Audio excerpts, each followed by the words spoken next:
अस्सलाम वालेकुम friends, welcome to मुनास kitchen. आज मैं आपके लिए बहुत ही टेस्टी और स्पाइसी रेसिपी लेकर आई हूँ जिसकी बहुत दिनों से मुझे फरमाइश आ रही थी। जी जनाब, आज मेरे किचन में बन रही है मटन दिल कलेजी। तो इसकी रेसिपी भी मैं आपसे ज़रूर शेयर करूँगी, मेरे साथ ही रहिएगा लास्ट तक। एक मटन का दिल गोदा कलेजी का सेट है और इसे मैंने अच्छे तरीके से वॉश कर लिया और एक स्ट्रेनर में फैला दिया है।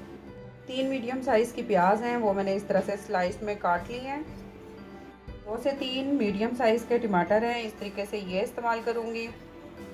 गरम मसाला जो हमने पीस कर इस्तेमाल करना है उसमें मैंने आपको दिखाने के लिए रखा है। ये 1 टीस्पून के करीब यहाँ पे काली मिर्चें हैं, हाफ़ टी स्पून इसमें स्याह ज़ीरा है, हाफ़ टी स्पून इसमें सफ़ेद ज़ीरा है, एक इस तरह से दालचीनी की स्टिक है, एक बड़ी इलायची है, एक छोटी इलायची है और यहाँ पे 4 से 5 आप इस तरह से लौंग ले लें। 2 बे लीफ होंगे।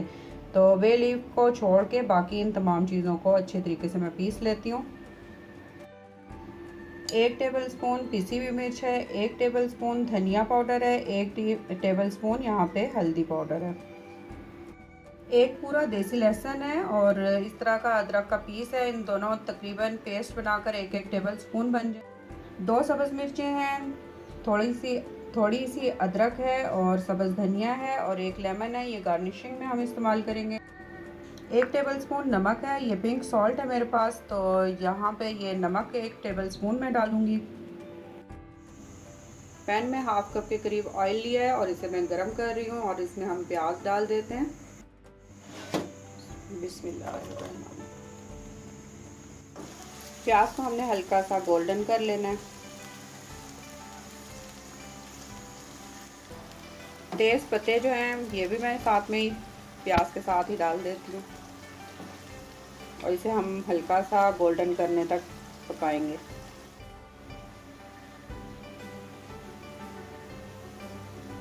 तो प्याज देखें तकरीबन गोल्डन होने वाली है। अब इसमें मैं लहसुन अदरक पेस्ट जो मैंने बना लिया है वो मैं डाल देती हूँ। बस हमने प्याज को इतना ही गोल्डन करना है, ज़्यादा डार्क नहीं करेंगे। लहसुन अदरक पेस्ट इसमें डाल देती हूँ।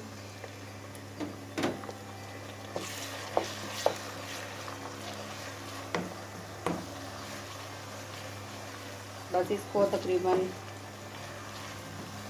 आधा मिनट के लिए हम इसे मिक्स कर लेते हैं अच्छे तरीके से प्याज के साथ। थोड़ा सा इसमें फ्लेवर आ जाएगा प्याज में लहसुन अदरक पेस्ट का।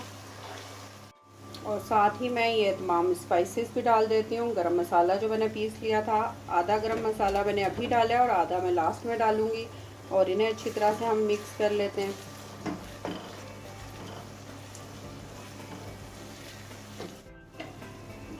टमाटर जो हैं ये डाल देते हैं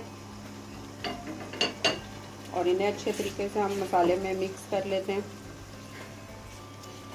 अब नमक जो है ये मैं लास्ट में डालूँगी। कलेजी आपने जब भी बनानी है तो कलेजी में हम नमक जो है वो पहले नहीं डालते हैं, नमक हमने लास्ट में डालना है, क्योंकि नमक अगर हम पहले डाल देंगे तो हमारी जो ये कलेजी मसाला जो हम बना रहे हैं बहुत ही ज़बरदस्त सा बनता है। अगर आप नमक लेकिन डाल देंगे ना तो नमक की वजह से ये सॉफ्ट नहीं रहती है, कलेजी हार्ड हो जाती है। तो नमक हमेशा कलेजी जब भी बनाएं, आप खाली कलेजी भी बनाएं तो तब भी आपने नमक लास्ट में डालना है। ज़बरदस्त सा मसाला यहाँ पर रेडी हो चुका है। तो अब ये जो मैंने यहाँ पे कलेजी आपको दिखाई थी ये इस मसाले में डाल देती हूँ। ये देखिए, ये इसमें हम डाल देते हैं सारी।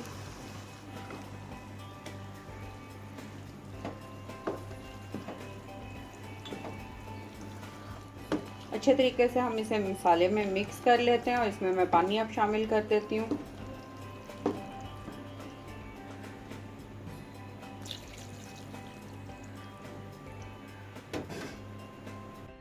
एक गिलास पानी मैंने पहले डाला है और हाफ़ गिलास और मैंने अब डाल दिया है। अब इसे हम अच्छे तरीके से मिक्स करते हैं और इसे कवर करके तकरीबन आधे घंटे तक मैं पकाती हूँ। तो आधे घंटे के बाद आपको मैं दिखाऊंगी।